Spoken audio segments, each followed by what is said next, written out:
Hello, kidney warriors! James here from Dadvice TV, your online kidney health coach. And this is another episode of Dadvice TV Live. So it is currently Tuesday, the 9th at 6 p.m. Eastern Time. So if that's what time zone you're watching in, or if you do the adjustments, that's what time it is in your area, you are watching us live, which also means you can post comments in the chat, both on Facebook and YouTube. Matter of fact, here's one, Jose. Hey, hi from Santa Cruz, California. I used to live in Southern California. Boy, do I miss that weather. Don't miss the traffic, but I miss the weather. So make sure, say hello, ask questions. Now, this is Tuesday, so you know what that means. That means we have Jen with us. Hey there, Jen, how you doing?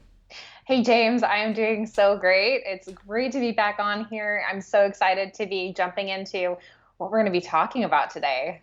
Oh, yes. And for those of you that are new, I am a kidney patient, diagnosed stage 5 kidney failure. Oh, spent a week in the ICU. The outlook did not look good, according to the doctors. But the doctors were wrong. I used diet and lifestyle changes to improve my health and get my energy back and kick kidney disease to the curb. Today, I do not suffer a single symptom. And Jen here, she is a renal dietitian, which is way better than a regular dietitian. She specializes in kidney health. And in my journey from kidney failure to kidney great, the one thing that was the single most important thing for me doing that and getting better was working with a renal dietitian.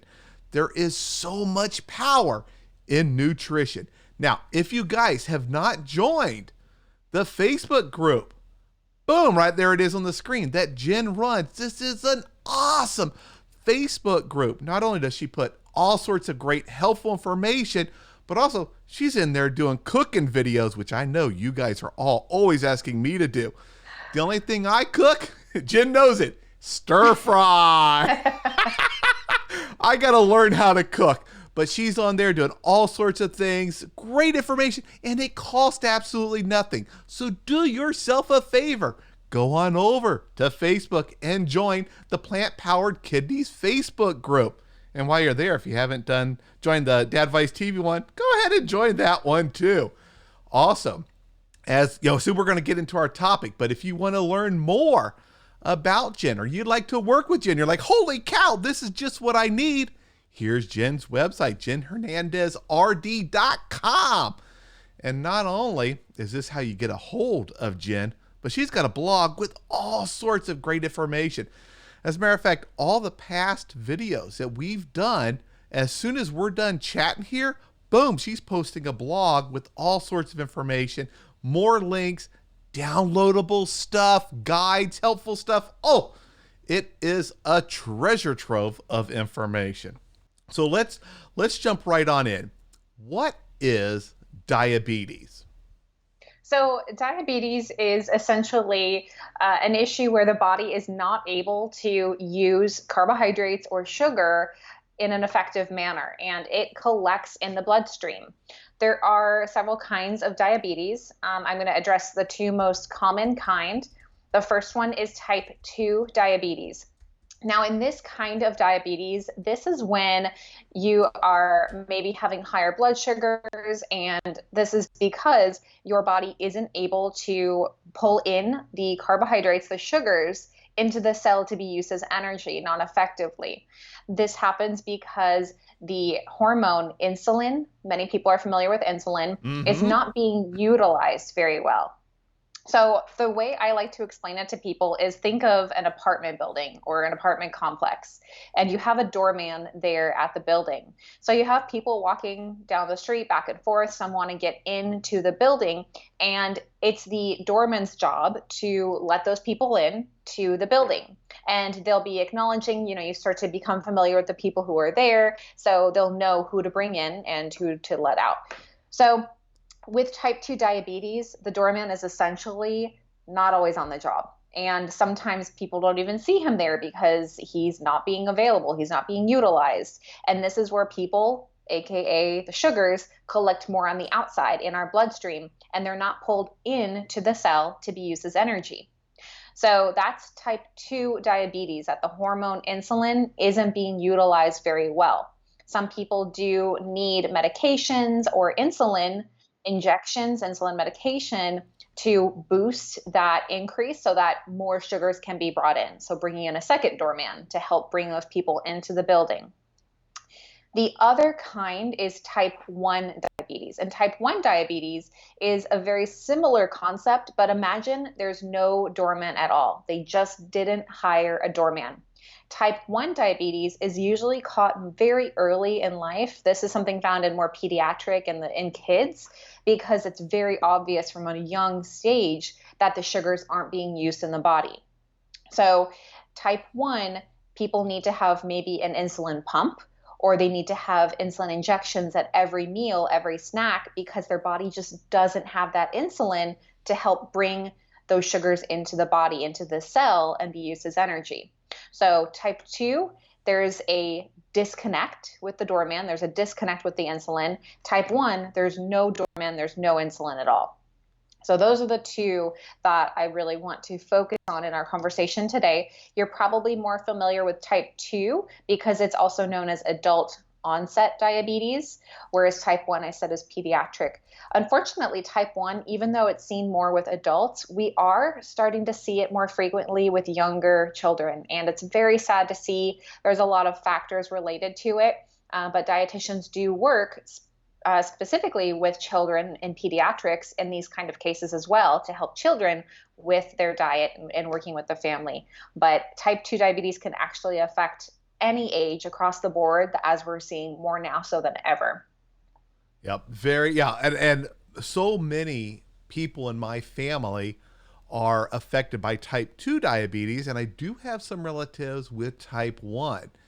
And I know when it comes to type 1, diet and exercise, you want to tell people, hey, have your kid eat the right diet and get it some more exercise, but that's not going to fix it because, as you mentioned, that doorman's just not there. Telling him to smile some more or to open the door a little faster, if he's not there, isn't going to help. Right, exactly. But with type 2, that's where diet and exercise can really have a big impact in helping you. Now you described, I like the way you described it, how the sugar's still floating around. Why the heck is that bad? I mean, we kind of hear, don't get too much sugar, you'll gain weight. But is that all it does for us as kidney patients? Just helps us put on more weight, or is there something more dangerous happening? Yeah. There's definitely a lot more dangerous things that are going on. And this is where we talk about how it connects to kidney disease. So if you go for X number of months, years, however long, being unaware of high blood sugar levels, these sugars are consistently in your bloodstream, and it's a large molecule that can be very damaging, especially to your very fine veins. Think of the capillaries. And that's why if you think about, if you're at all familiar with some of the complications or the later potential problems that can happen with kidney disease, it has to do with people sometimes losing their eyesight because our eyes have very, very fine blood vessels. People lose feelings in their fingers and their toes. Again, very, very fine nerves and very fine blood vessels in our fingers and our toes that can lead to amputations. The other thing is that those sugars can create damage to the kidneys, and kidneys are a fine filter. They're not intended to be dealing with such a high amount of sugar because it's supposed to be in our cells. So these things over time can really lead up to serious complications. So to pull the wool over your eyes to say, this doesn't affect me, I feel fine, isn't always the best thing to do, because you could just be creating harder problems for yourself later down the road. Yeah, that is so important. And I was one of those who in the beginning was ignoring it. I knew I wasn't eating the right diet. I was extremely obese. I had a really good idea. My blood sugar was pretty sweet if you had to measure it on the sweetness scale.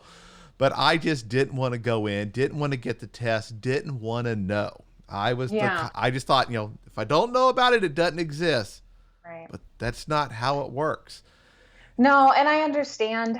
I mean, I don't have these illnesses, but I work with a lot of people who do. And I've worked in my years with a lot of people who've had these illnesses and these issues. And it's a very hard thing to come to terms with. But think about down the road. Think about your future. What do you want for your future? What does that look like to you? I don't want you to be saying, I wish I did this. I wish I Hmm. did that. If only I made a change. I don't want you to live a life of regrets. And oftentimes that can mean a life of regrets from a dialysis chair because it wasn't addressed earlier on. Yeah, exactly. And when I, you know, when I run into people online that say, "Hey, I can't give up soda or these high sugar things. My doctor said I'm pre-diabetic or I am diabetic," it just breaks my heart. And I try to tell them, future you is Mhm. counting on you making different choices today so that you can be healthier, you can, reduce symptoms you may have, maybe even completely eliminate symptoms and live a much better life.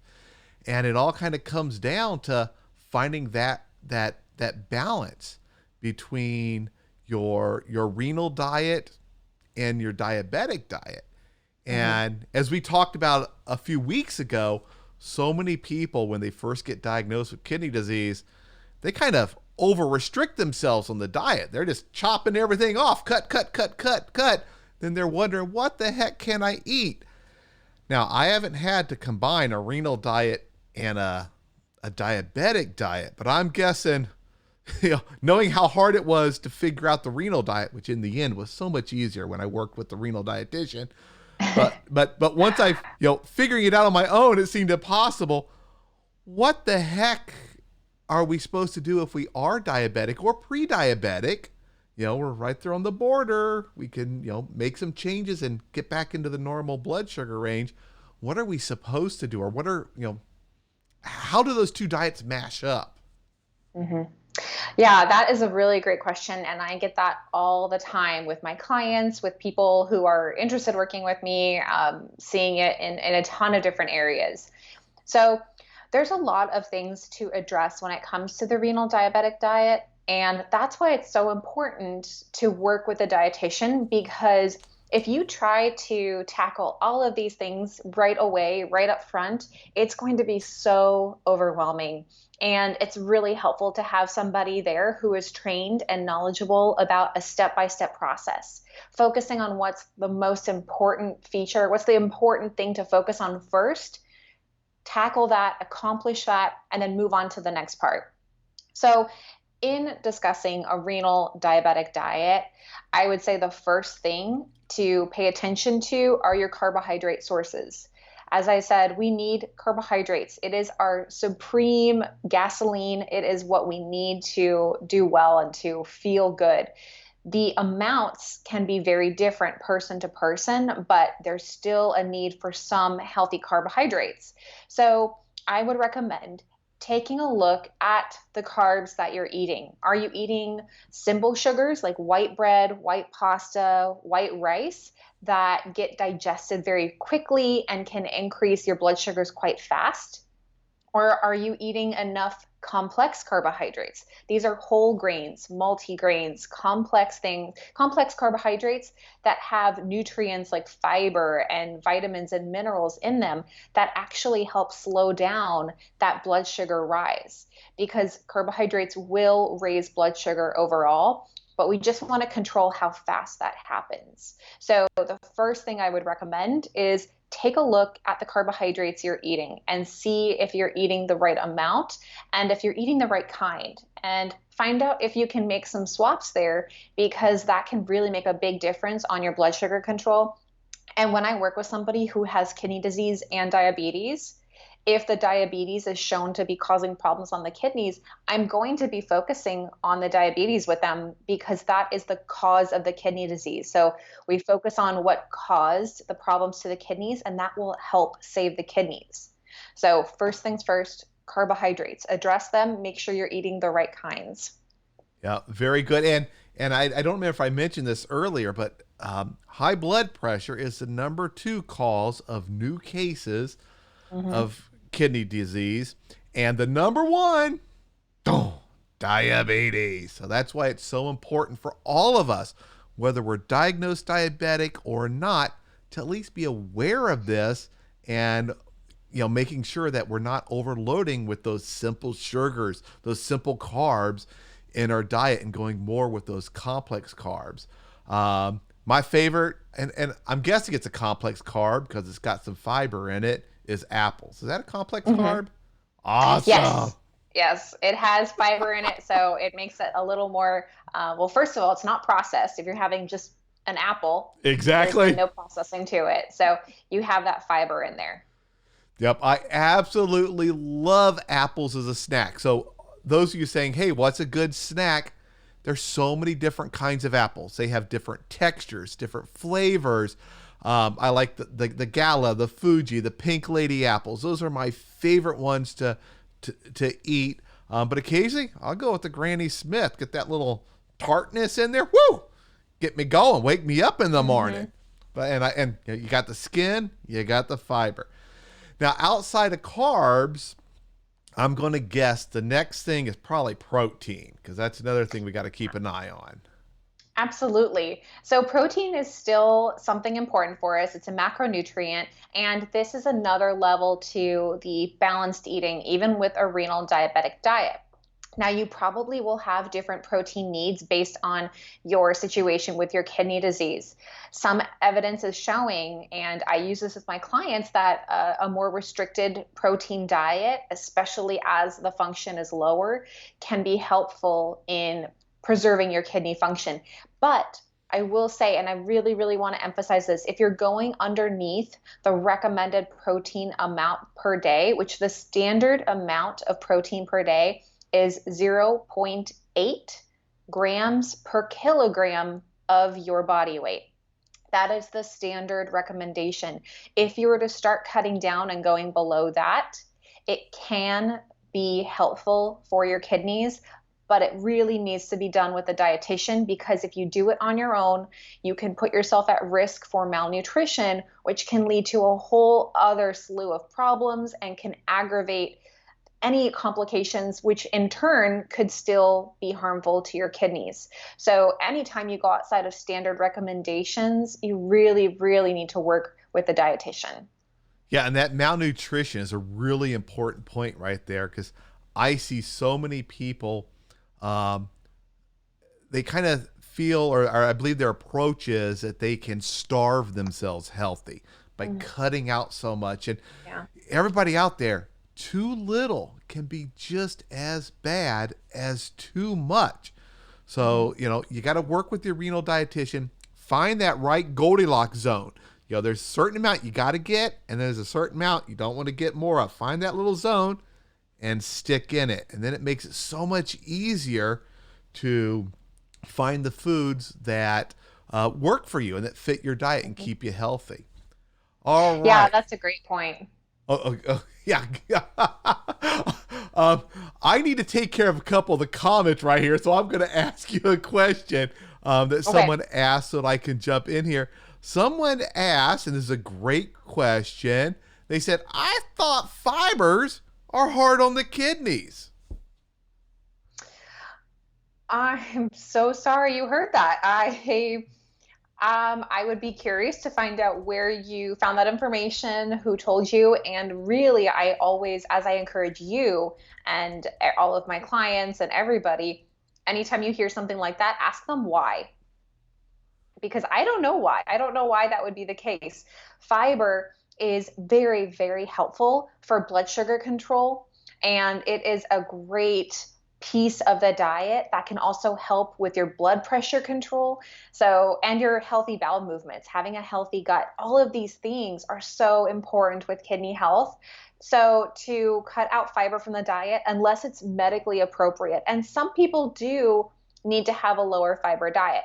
That's a whole other conversation. That's a whole other situation. When we're talking now about renal diabetic diet, we're talking about having enough fiber, and that's about 25 to 38 grams of fiber per day. And this is split across the day, across all your meals. I'm not looking for one meal to have 30 grams and then you're done.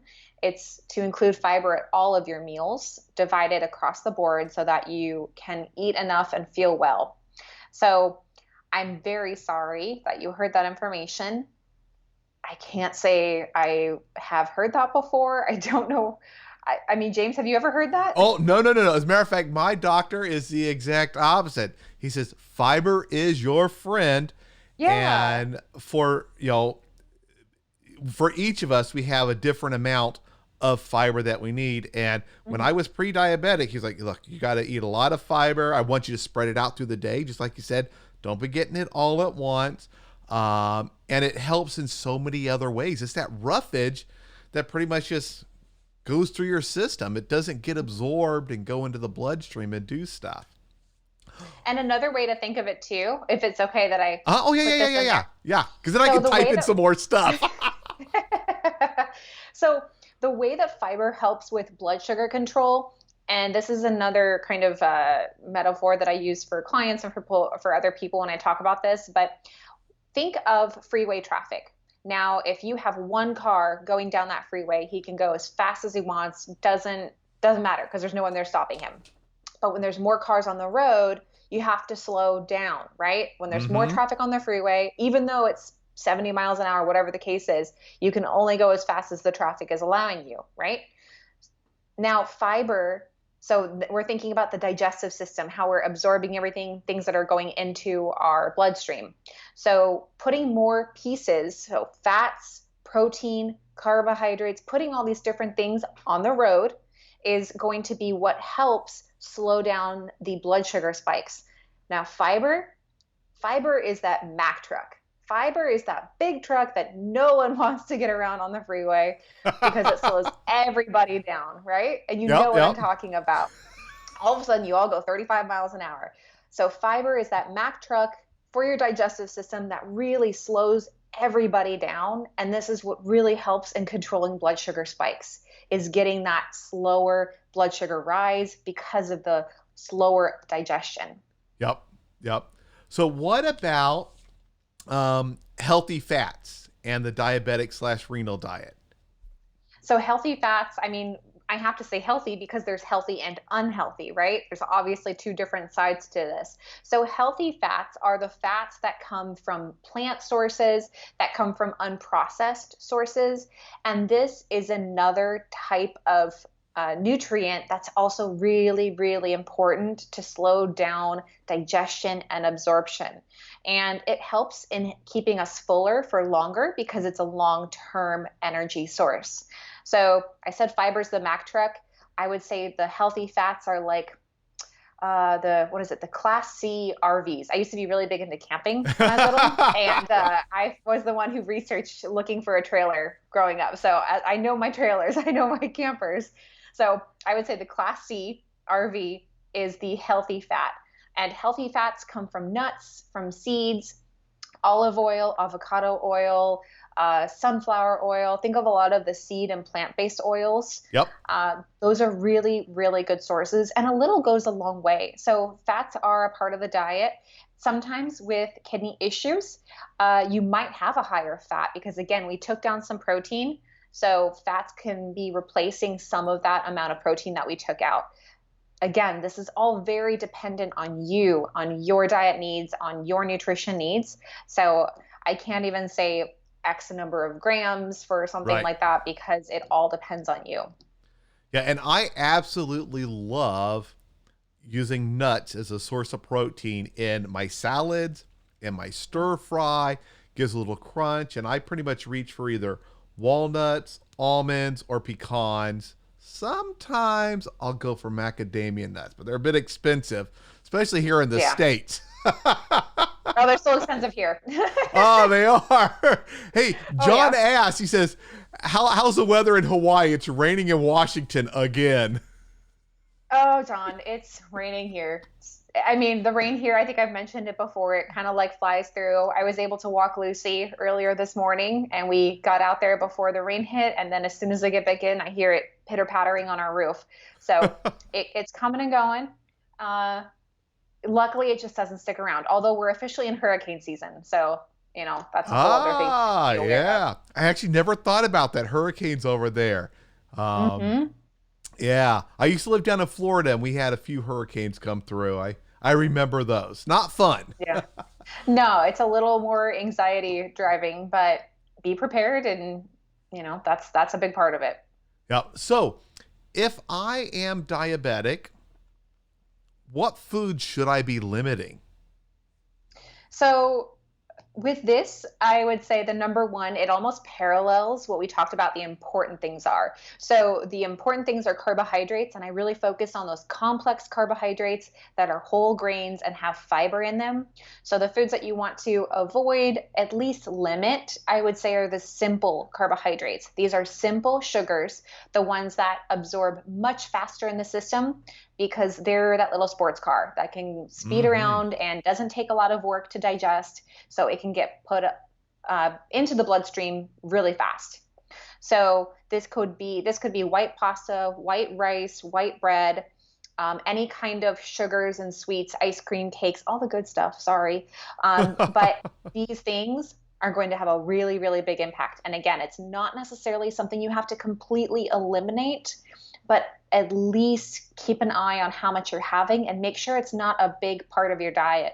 Really, you shouldn't be having more than about 10% of your diet coming from simple sugars. We talked about this a little bit before, I believe, Mm-hmm. of the teaspoons per day. So 6 teaspoons for women, 9 teaspoons for men, about 100 to 150 calories per day coming from sugar. Yeah, and And if I'm you not talking and about fruit. a teaspoon of sugar is quite a bit.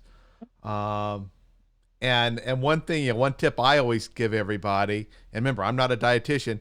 Don't drink your calories. Sodas and all these sugary drinks. Oh, that's just processed sugar. There's and who knows what other chemicals in there. You're just drinking it right in. You talk about that sports car. That's like a Bugatti Veyron just zooming Yeah. in there.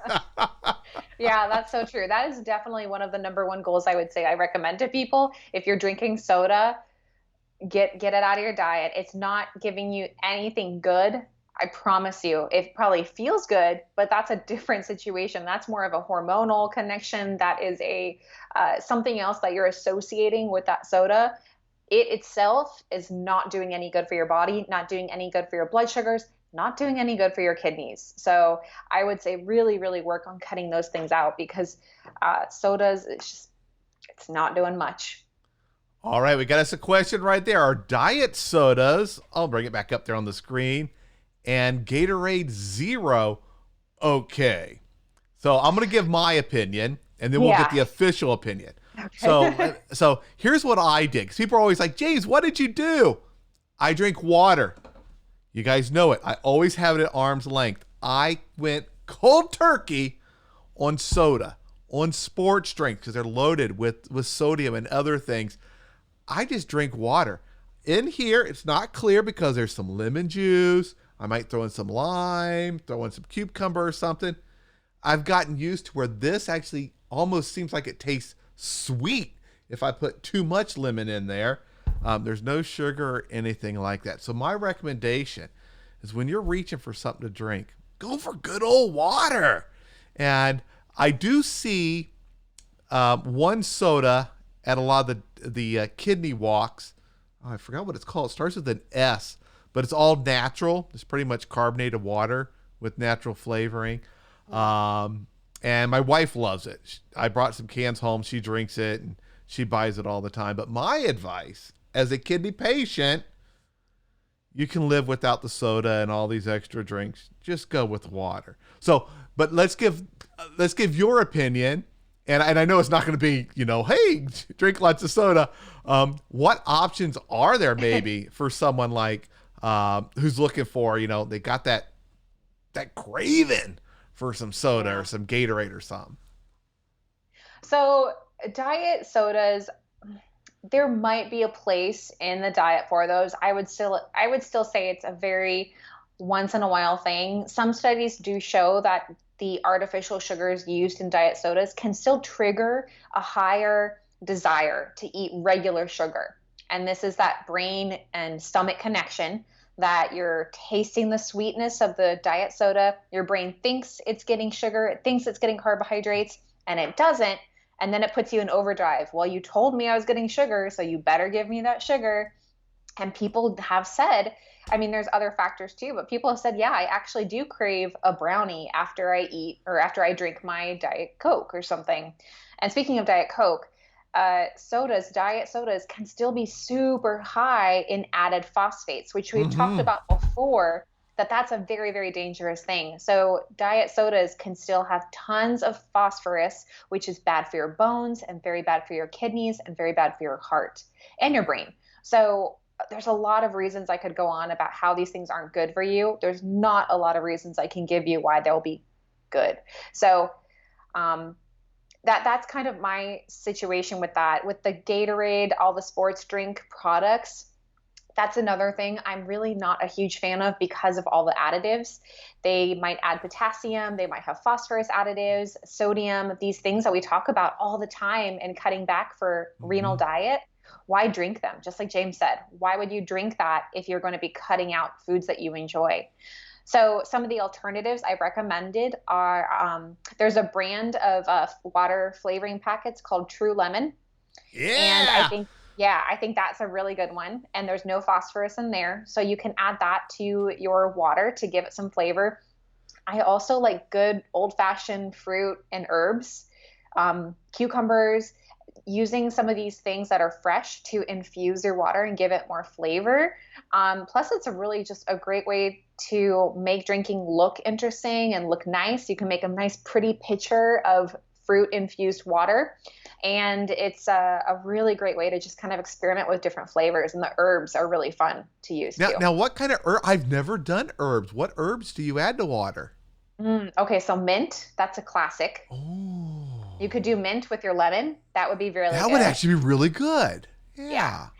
Another combination I really love is basil with either watermelon or usually blackberries or even blueberries. So some kind of berry paired with basil is really, really good.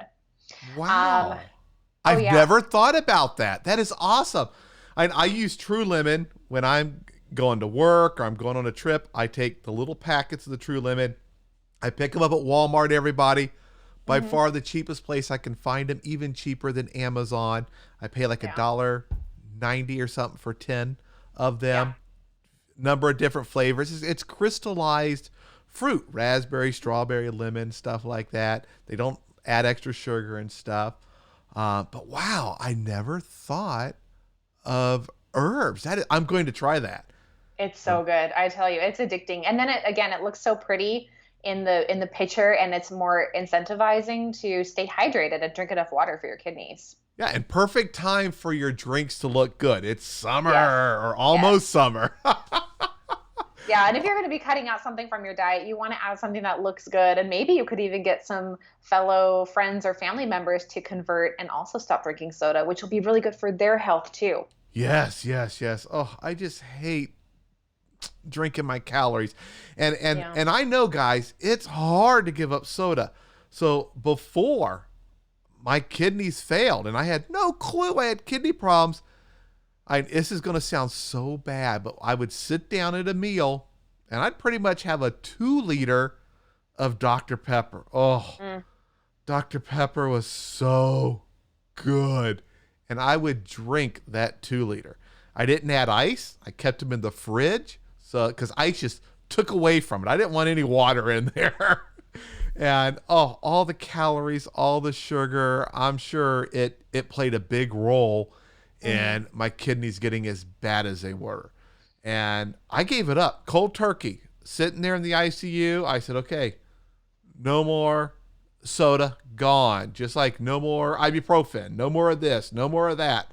And it probably took me a little bit of time, not much, to get past it. Right now, my daughter actually offered me some Sprite the other day. And I was like, nah, I'm not going to. She goes, Dad, it's okay. It's clear. because she hears me tell people no dark sodas. Mm. But I just didn't want to try it. I'm like, nah, I'm fine with water. I've gotten so used to it. I enjoy it. And I just couldn't imagine going back to that super sweet taste of the sugar. Oh yeah. Yeah. Someone says coffee. Hey, Sal. Sal's a regular. Coffee is a great option to drink if you have kidney issues. Coffee is, however, one of those things that you can really turn into a bad sugar bomb if you are getting it sweetened, if you're adding a lot of liquid sweeteners to it, or if you go to Starbucks and get a fancy drink, something like that, that can really add up super, super fast when it comes to your coffee option. So I would say just be careful with what you're adding. Keep an eye. If you're adding sugar, measure it. At least know what you're putting into it, because if you want to make a change, you're going to want to know where you're starting at. So I would do that. And the other thing I would recommend is if you're looking to make a change, like cutting out soda cold turkey, you need to enlist a support group. You need to enlist your friends, your family, and tell them, I need to cut out soda. This is not good for my health. You need them that you can rely on, because nobody does this alone, right? Nobody does this alone. And if you explain to your friends, if you explain to your family why it's important to you, that you want to keep your kidneys safe, that you want to help your blood sugar control, they want the best for you. They want to support you. So just tell them, share with them however much you feel comfortable sharing them with them about your own health, because the more you let them in, the more they're going to be there for you. And when you do go to grab that soda, when you do go to grab that drink, they're going to be like, wait, is that really what you want to do? And they can be there to remind you of why you're putting in this effort. Yeah. And when I came home from the hospital and I needed to change my diet, the entire family got on board. The things that I wasn't allowed to eat, they took out of my sight, so I wasn't tempted by a donut or by cans of soda. We either got rid of the stuff out of the house or they hid it in their own cabinets. We actually divided the cabinets up and said, okay, these are the ones I'm going to go into. All that stuff I love that's really bad for me, don't put it in here. Put it somewhere else. I'll stay out of these other cabinets. Now, we'll be honest. Around Christmas time, I went looking in some of the other cabinets, had a little snack here and there, but it was very rare. It was a treat, and I always made sure to fiber up and get some extra walking in to try to burn off that extra energy. Yeah, use up those sugars. Absolutely. Now, what about, this is a great question here, honey. Now, so honey is a form of sugar, but it's really not processed. So where does it fall on that good or bad list? Well, honey is still considered more of a simple sugar because it is easily absorbed, easily digested. So think of honey, agave, or like the agave nectar, brown rice syrup. I mean, there's so many different names for sugar. Sugar used to be thought of just table sugar, but really now in our society, sugar is a category. Yeah. Like there's so many different kinds of sugars. Honey is a sugar. So if you were to take honey by itself, it's going to increase your blood sugars. I mean, that's just how it works. In fact, I have heard other dietitians even recommend for someone who has a low blood sugar, and I mean low as in they check it, it's running according to their doctor, according to how they're feeling, it's running low. They've advised them to take a teaspoon of honey and let it sit on their tongue to help increase their blood sugars. Yeah, it's absorbed so much faster in your tongue. Exactly. And carbohydrates, they start to actually get broken down in your mouth. Your saliva has that enzyme that breaks down carbohydrates. So by keeping it in your mouth, it breaks it down and it's absorbed much faster. So some people like to think, oh, my blood sugar is running low, I'm going to drink a soda because that's going to shoot it up. Well, yeah, it's going to shoot it up and then some. That's not the safest way. You don't want to overcorrect that low blood sugar issue. Well, let me tell you something. We've hit a very popular topic right here. A lot of people are asking about things that they add to coffee or they add to their drinks, or drink alternatives that from both the diabetic side and the kidney side. So I'm going to kind of go through some of these so we can get this information out to everyone. What about Okay. coffee creamers? What do you have, what do you have to say? Oh, and before we do that, for those of you that are asking, we had a lot of people that joined and said, hey, how do I get a hold of Jen? I put her website, jenhernandezrd.com, right up here on the screen. There will also be links to the video once this all gets done broadcasting. Since we had some problems when we started the broadcast earlier and we got disconnected from YouTube and Facebook, we missed the whole introduction where we gave out her website. So it's right here on the screen. I'll put it in the description also after the broadcast is all over. So let's jump into some of these. There are lots of great stuff. People are excited. What about coffee creamers? Okay, so coffee creamers, that's a hornet's nest that we're about to kick. And there's so much variety. There's the non-dairy. At my work, there's like all these flavored ones, and I've actually turned them around and looked. And not only do I see a lot of sugar in there, I look down and I see phosphorus, this phosphorus, chemical phosphorus. Oh! Yeah.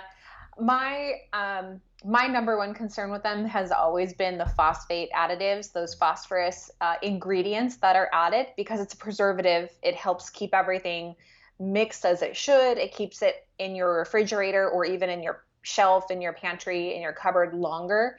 So that's a big concern with coffee creamers. I've heard of and recommended mocha mix before. I know that's a really, really popularly recommended one in the renal world. The non-dairy ones can be good, but again, you have to check the labels and make sure that there's no phosphate additives, no PHOS in any of the ingredients.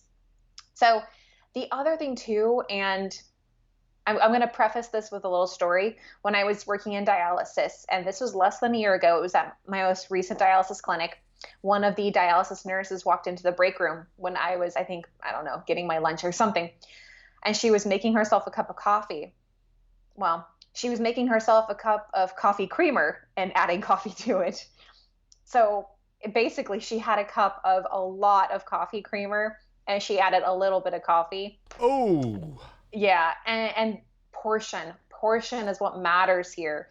When you look at the nutrition facts of coffee creamer, it usually says, per tablespoon or so of coffee creamer. Measure out, and I challenge you to do this. If you use coffee creamer, measure out how much coffee creamer you actually use. And the way you would measure it is by the nutrition fact amount to see how many servings you actually put in. And then just look at the cup and wait till it turns that color that you're like, yeah, that's my coffee, and see how many tablespoons or teaspoons or whatever. What did it take for you to get to that amount? And again, take a look and see how much sugar. If it's a sugar-free coffee creamer, maybe a little bit helpful. But again, think about what I said with the diet colas, the diet sodas, a very similar concept that it's, there is a place in sugar substitutes, the natural ones like Truvia, I recommend.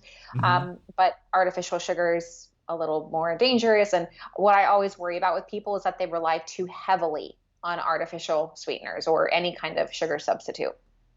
Yep.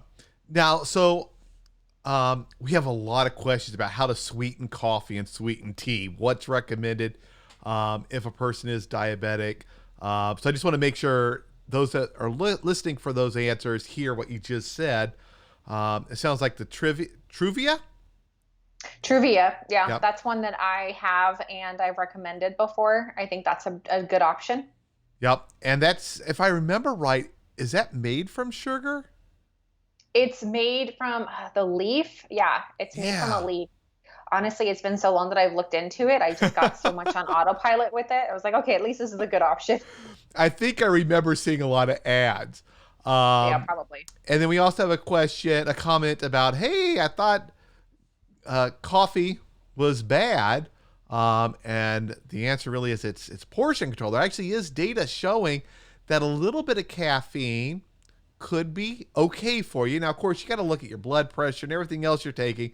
If your doctor says, limit your caffeine down to X amount of grams or milligrams a day, you got to stay within whatever those targets are.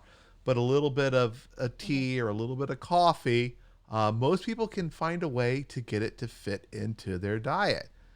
We have I did write a blog about that.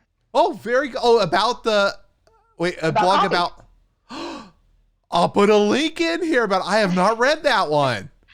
Let me tell you. You can always go and search for it in my website, but there's a specific blog because I got this question a lot too. Can I have coffee if I have kidney issues? So, Yep. yeah, there it is for you. That is awesome because so many people are asking about coffee and what to do to drink. Can they add this? Can they add that? Well, take a look and then let me know, message me, add a comment to it if there's something that you want me to add to it. I'm always happy to add more information and really help you get your answers. Yep, very good. Now we also have one here, and I don't know how to pronounce this. Agave, I think is how it's pronounced. I think the A is silent. Agave. Yeah, is that worse? Is this true? It's worse than high fructose corn syrup? Because I always thought that was one of the things I see people reaching for, especially at like Costco. Yeah, agave is considered a more natural sugar. It comes from an agave plant, so people assume, oh, well, it's agave, it's a natural, it's going to be better for me. There is some evidence that agave can be unhealthy for our livers specifically because of the way it's metabolized. So I don't really advise agave. If you had it at one point in time, sometimes people use it for like a drink mix or for a certain recipe or something. If you have it once in a blue moon, it's not going to be the end of the world for you. The biggest focus is what's happening day to day for you, what you're eating day to day. So once every now and then, I'm not going to be looking at too much, but if it's something that you put in your food and your drinks and whatever on a daily basis or a routine basis, that's when I would say, okay, this might be an issue specifically for your liver health. All right, very good. So I'm going to try to jump through. Wow, we have so many questions. And for those of you out there, something's going up with YouTube today during our broadcast, and not everything's coming through like it used to. So please bear with us as I'm trying to make my way through this. And some of the comments are coming through kind of scrambled. And I know it's just some kind of a data issue coming across. I'm trying to figure out what they say and correct them over here. Low sugar Ensure. A few people have asked about Ensure, those drinks. What are your thoughts on those, at least for those that are diabetic and have kidney disease? I mean, with the meal replacement, the meal drinks, the supplement drinks, I'm not a huge fan of. There are so many out there in the market. I really have to think because I don't recommend these I don't remember the last time I recommended a drink like this was when I was working in dialysis. So it's been a while. I don't recommend them to my clients. It's not something we always talk about food first, nutrition. Yep. So if I would like you to really think about why you feel like this is something that is helpful to you. And this is a conversation you need to have with your doctor and your dietitian. If you are looking for something that is a easier meal, a go-to, something that you can just grab and go, there's a lot of other easy options that you can do that don't have to do with something as processed. So Ensure, some of the things you have to look at for any kind of nutritional supplement drink. For one, there's only two technically that are really meant for kidney issues. One of them is Saplina, and that's for non-dialysis. And one of them is Nepro for on dialysis. There's also, I can't remember the name of the other one right now, but there's another company that does another one for dialysis.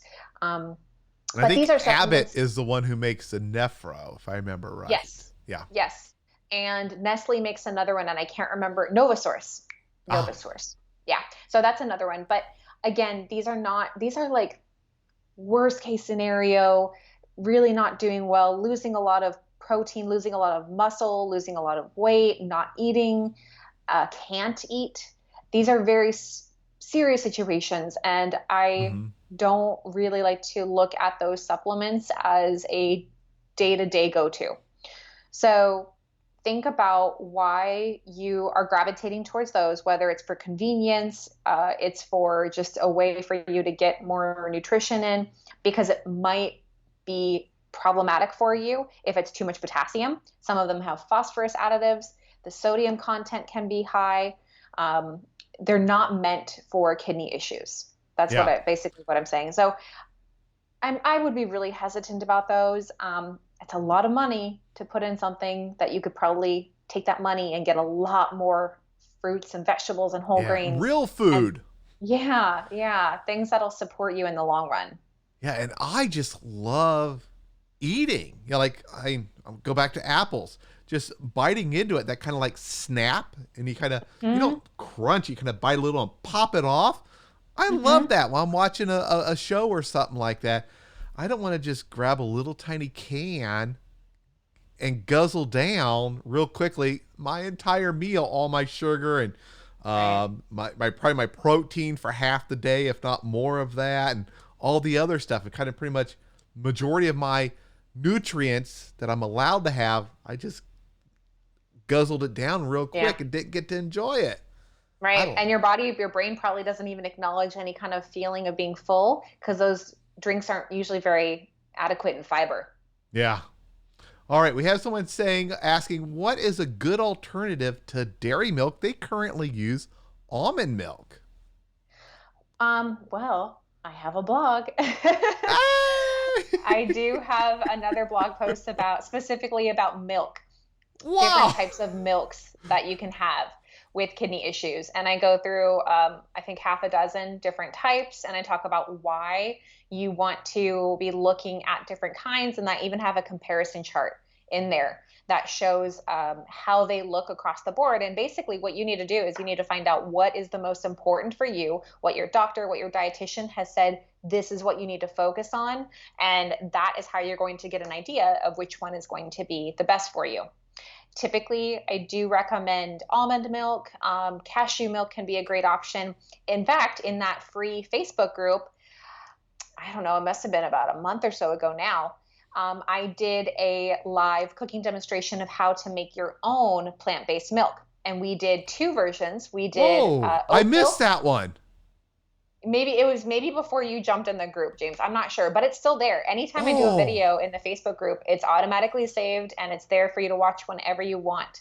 So I do have that. And then I also had a second video that I talked about kind of like the after effects of what happened and what it looked like. So it's great feedback. And other people in the group are also sharing how they make their plant-based milks too. So it's not just me talking about these things. Other people are also sharing their experiences. Yep, that's the best thing about these communities, whether it's on YouTube and you're in the comments or you're on Facebook. And for those of you guys who have not yet joined Jen's Facebook group, I just put the name of it right there in the link. Go join it. It's free. There's so much great information. Not only the stuff that Jen is sharing, but then you're learning from each other. And someone may say, "Hey, here's what I do. Here's what I've done. Here's what my doctor recommended to me."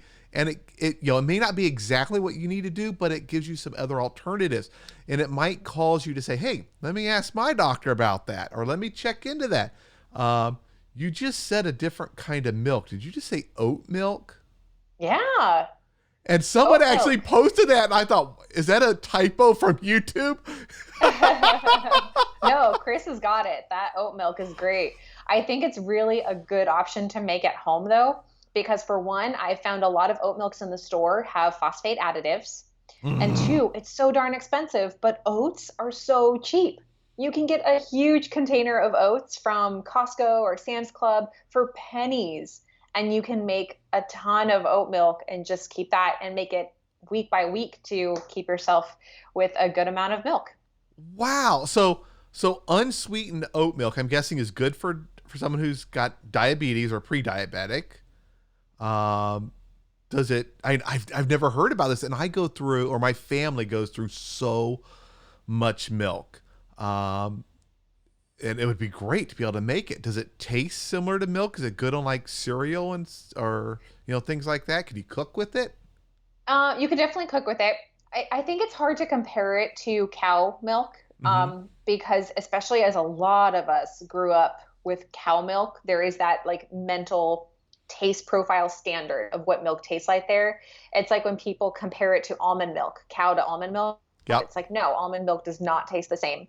So it has its own flavor profile, it has its own characteristics. Oat milk can be really creamy and rich, which does make it a good option for cooking. So, oh, and Chris says, yeah, it's super cheap. It's a great I option. love that part. Yeah, Me too. I think it's great. And whenever we can learn about how to make something ourselves, and the fact that it just takes, I mean, when I do a cooking demonstration in the Facebook group, it's about 15 minutes. So it doesn't take a lot of time to do Wow. this. Yeah. But you can get a lot from it. So Yeah, and Chris definitely says check that out. he's diabetic and kidney disease, and that oat milk has always worked for him. Fantastic. There you go. I absolutely love it that I learn stuff every single time we talk. And what's that stuff you talked about? And I bought it. It's kind of cheesy like. Yeah. Whatever. I got a big bag. Oh my goodness! I put it on my salads now. Oh, I just love sprinkling on the salad, mixing it up. Then I can use a little less of the dressing that I make up, which helps it go further. Yay! Yeah. And it It's just nutritional tastes. yeast. Yeah, your nutritional yeast. I bought a big bag of it, the biggest Good. bag I could find on Amazon, and that was like maybe 2 weeks ago, maybe three at the most. I've eaten over half that bag. Oh, Just yeah. sprinkle it, and my kids love it. I told them it's cheese, so they're Yeah. getting some. It's helping them also getting good stuff in them. Let's see, we got a few other questions here, and I know we've kind of gotten a little bit off the diabetic path here, but a lot of these are people who also are pre-diabetic. Um, Someone said they got to watch their calcium intake. Is there a milk you recommend that's low calcium? That's a really good question. So, Shirley, you can definitely check out the blog that I wrote. And then, because it does compare calcium amounts in the different milks. The other thing you really need to look at, keep an eye out for with your different milk to see if it's fortified in calcium. Because plant-based milks are not typically naturally high in calcium. But when companies are looking to create a milk alternative, oftentimes they do like to promote that their almond milk or oat milk or whatever has more calcium than cow milk. So they like to supplement these things into the milk to show that it's just as good, maybe better than cow's milk, but we know that that's not the case, Mhm. especially in these kind of situations where you need to be careful of how much calcium you are eating and drinking. So take a look at a few different options that you have in the stores, and I would recommend looking at the calcium levels and choosing the one that is the lowest in calcium content for you, and hopefully also doesn't have added phosphates to it as well. Yeah, very good. And I reduced my calcium way too much in the beginning, or a long time ago, or seems like a long time ago, and that led to my formation of kidney stones. We kind of talked about that 2 weeks ago. Now I know it's a little after 7. I don't know if you have a hard stop or what. I've got probably about 10 minutes. All right, let me jump through a couple of these. So one that's not related to diabetes, but it's been asked a couple times. Um, when they boil meat to make broth, does protein, and I've been asked this other places too, does protein leak out into the broth, or does it pretty much Um, stay in the meat? yeah, the protein itself doesn't necessarily come out into the broth. There might be a little bit that comes through. Mostly what comes out into the broth is potassium and some other nutrients. Ooh. So you might want to consider that if you have potassium issues, if you're drinking the broth, if you're making any kind of broth like that. I mean, think about, we've talked about like double boiling, double leaching potatoes before. Yep. That process is boiling and that water is leaching, pulling the potassium out. The meat is the same thing. So if you're Oh, boiling meat, you're pulling out potassium. So that is something to keep in mind and be careful of. The protein is not going to be a significant source of protein. If anything, there might be companies, if you find something like a bone broth or whatever the hmm, case is, that they might have protein added to it, but it's not typically something that gets pulled into the broth itself. very good. And then we got a question here. Apple cider vinegar. They heard it's good for diabetes and kidneys. Any thoughts on that? Yeah, the more that I'm researching it, there is some potential of using apple cider vinegar related to both blood sugar control and kidney health. The Some of the really important things is I recommend don't look at taking a capsule, a tablet, any kind of concentrated supplement when it comes to apple cider vinegar. We've talked about it before, James, Mm-hmm. of basically using apple cider vinegar in the diet as part of your food. I don't recommend drinking it straight, doing like the shot of apple cider vinegar, because that can be really damaging. It's so acidic. It can be really damaging to your teeth and your throat and can cause problems with reflux. So if you wanted to take some without adding it to your food, at least mix it and dilute it with water, because that is at least going to help protect. And you might even want to use a straw so that you bypass your teeth directly, at least some of your teeth directly. Yep. So something like that might be a little bit better, but I still recommend using it as part of a salad dressing, a marinade, anything like that, I think is a little bit more enjoyable than to consider it a medication. So there is some evidence that apple cider vinegar can be helpful. It doesn't need to be a lot. It really, really doesn't need to be a lot. So don't think that it has to be a ton. Yep. And Nala said, "Hey, James, you need to write a cookbook, buddy." No, you don't want to see my cookbook. I have one recipe, and it's just stir fry vegetables, mixing it, cooking it, and then I make up a different sauce, add just some ginger, curry, garlic, things like that. I pretty much eat, for the most part, the same thing when I'm cooking. Now, sometimes my wife will cook something up for me, and she'll make a special one that doesn't have extra salt and stuff for me. But I am an awful cook. But Jen cooks. She cooks on her Facebook page. I'm going to plug it again because getting information is important. Make sure you're following Jen on her Facebook page. Now, we're kind of got to bring this to a close for today because it's almost 7:15 here in Cincinnati time. I wanted to remind you guys that next week, is that gut health next week? I think that is. Let me look and see what we're covering. Yeah, we're going to be talking about your gut health, which is very, very important. I'm going to try to figure out what happened with Facebook and YouTube today. I think YouTube just got really, really busy and started having problems and disconnected us.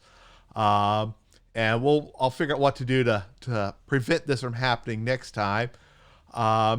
If any of you have not seen my post on the Dadvice TV Facebook page, Withings is giving away a BPM Connect blood pressure monitor, the wireless one that I use. This thing's cost like $100.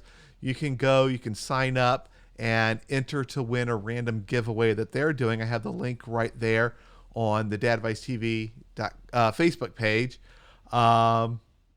Make sure you subscribe to the YouTube channel. That'd be great. But follow Jen on Facebook. Information is power when it comes to kicking kidney disease to the curb.